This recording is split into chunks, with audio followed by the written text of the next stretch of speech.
welcome Dawn Neufeld back to the show. She is our legal expert, and what we love about you, Dawn, is that you really kind of break these important issues down for us so that we can understand, because let's face it, you know, if you just get bits and pieces of the news, you're not hearing the whole story. No. And in our busy lives, you know, we don't always have time to keep up with everything the way we should. So you've been And you dumb it down for me, so yes. I appreciate that. Yes, it's good, and we understand it. We call it lay people, you know. Yes. That's why I've got a lot of student loan debts. But you're not a lay person. You are an attorney, and we need to establish that. You need to explain it in a way that it's understandable. Yes. So we were talking before the break about Wendy Davis now and Governor Perry's comments, and now he's called the second special session. Correct. Obviously, this bill, the abortion bill, is going to go back to vote. Can she filibuster again? What are the rules? Okay, generally you can only do what my understanding of how it works here is that one filibuster per law. So I think we're done from that perspective. But she is... Could someone else filibuster? Or one person, one law. They've got some big Nike shoes to fill if they're going to go filibuster, you know, following what she's done. I mean, let's be real. Let's keep it real here. This law is going to pass, okay? And I think Wendy Davis has done a really good job at letting other people know their voice is going to be heard.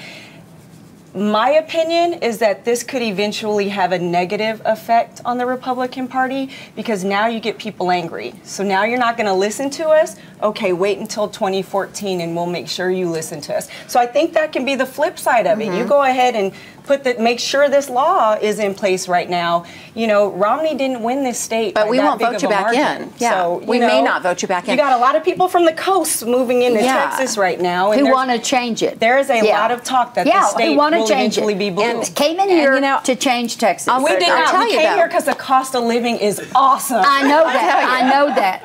I understand all of that. But the personality of the state and the people who grew up here and their ancestors grew up here. And let's give credit where credit is due, too. The reason it's a great state to live in and the reason it's a great state to do business in is due in large part to the laws that have been put in place by the current administration. So, you know, we need to give credit for that. Good. Thank you. But you're welcome. Hey, I do think I don't want Texas to be California. Thank you very much. No one wants to be California. I don't want to be California. I'd move to California.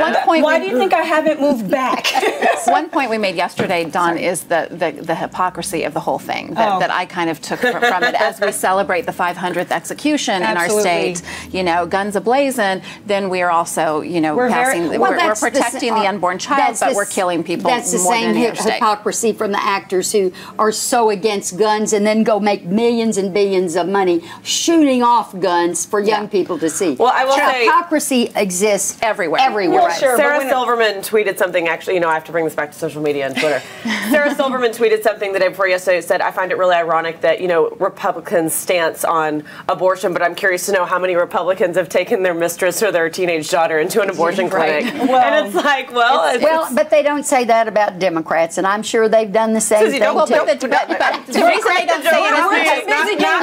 busy getting the message of having the abortion. I'm just expressing I'm not beating up on you, but when people say Republicans do it, but the reason they say Republicans is because Republicans' stance Don't you think that's the problem, that it is an us against them mentality? Yes, it is. And Republicans believe in the right to life of children. But But you can't then call yourself that is about.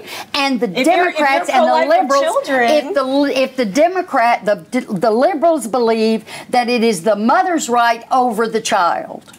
I just think, you know, we kind of talked about this yesterday. That's right. We kind of talked about this yesterday off camera, that I think that, you know, a lot of Republicans come from a very biblical standpoint in this abortion, you know, that it's murder and whatnot, that it's not supported biblically. And I agree with, you know, a biblical standpoint being raised in the church. But then these are also the same people that are getting divorces, and divorces aren't supported biblically. And so you have to choose, like, if you're going to say it's a biblical thing, then you have to abide by every single rule that the Bible lays for you. You can't just throw it out there and say abortion is murder and then go, oh, but I'm going to have an affair and get a divorce and do all these other things that are biblically supported. More people in you know, like, so you have to figure out what foundation you're standing on. And from a legal standpoint, abortion is still legal in this country thanks to Roe v. Wade. And the court said clearly states can limit access and make it more difficult to get one, but a woman has a fundamental right to make that choice. I'm a Christian. I go to Prestonwood. I am as about pro-life as they get, but I also believe in choice. Yeah. And I think that's the middle of the road where a lot of people would like anybody to. I don't think anyone is, so. Okay, and of course we didn't get time to get to the case. Right? No one's pro-abortion. No one advocates abortion. No. We didn't get a chance to talk about the Zimmerman trial, which so much is happening with that. But you know what? We can either do it later in the show, or you're going to come back again and talk about that as well. This is just such good talk. It's so much to talk about. Good subject. Zimmerman trial was good this week too. You know what? Stick around. We'll do that in our second hour. Sure.